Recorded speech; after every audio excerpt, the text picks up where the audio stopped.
Thank you, Chairperson. Hollow promises are typical of the courtesy and abusive state affords to its subjects. It's also true that citizens, in exchange for promises of well-being such as food, healthcare, education and security, will forfeit their freedom and get neither. This is something the author George Orwell understood very well when he wrote his novel 1984. The Honourable Minister must be aware of this book, and if he has not read it, Minister, I would suggest you do. Orwell wrote about the dangers of a dystopian society or an imaginary society that is dehumanizing and as unpleasant as possible. In short, a dystopia is not a good place. Dystopias also serve as warnings about the current state of affairs of a government or those in power. It remains ironic that the same minister who was captured on video stating that students must fall in reaction to fees must fall is now back for another round. Back to the issue of dystopian promises, Speaker, or Chairperson, in boy were there many. The Minister promised that within the next 10 years there will be no district municipality that would have at least one post-school education and training institution. Which district municipalities are we talking about? The Department will realign its programs to focus on the government's economic priorities. Furthermore, R150 million is promised to upgrade workshops at TVET colleges to meet industry requirements. This is according to the Minister. Minister, your time is running out for the implementation of the NDP by 2030. It's less than 11 years from now. That's equal to 2 parliaments to implement your policies. Furthermore, this department this year is allocated more than 79 million rand for planning, policy and strategy. Minister, we hope that's going to be a first-rate plan. That's surely a lot of money for planning. Some may even call it excessive. And the promises goes on and on. Voorsitter, die verlede kry die skuld vir alles sonder enige fokus op die toekoms. Ongelukkig is dit wat jy gebeur as jy te veel Karl Marx lees. Ons studente is nie vry nie. Die regering hou hulle gijslaar deur ongeletterdheid en gebruik die blaam van die verlede vir alle probleme vir hulle eie korttermyn politieke gewin. Die ANC soek antwoorde in verkeerde boeke, voorsitter.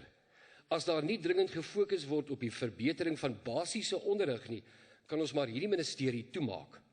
This department will be redundant if the ANC does not deliver on its promise to improve reading in children younger at the age of 10.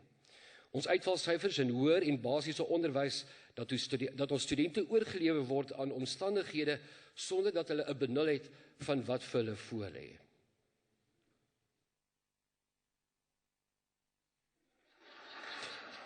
Ask them.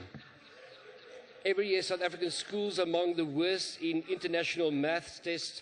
However, when the results of Afrikaans schools are considered, these schools do among the best in the TIMS test international. Speaker, this is not because Afrikaans is better or cleverer, it's because these students are taught in their mother tongue or vernacular. Minister, you are creating the inequality by not understanding that mother tongue education sets the basis for quality education. Let our students be able to study in Zulu and Sotho and Sepedi and all our languages. Minister, we welcome your program to develop more black academics, but let them also develop their studies in their vernacular so that they can teach their students in their own language.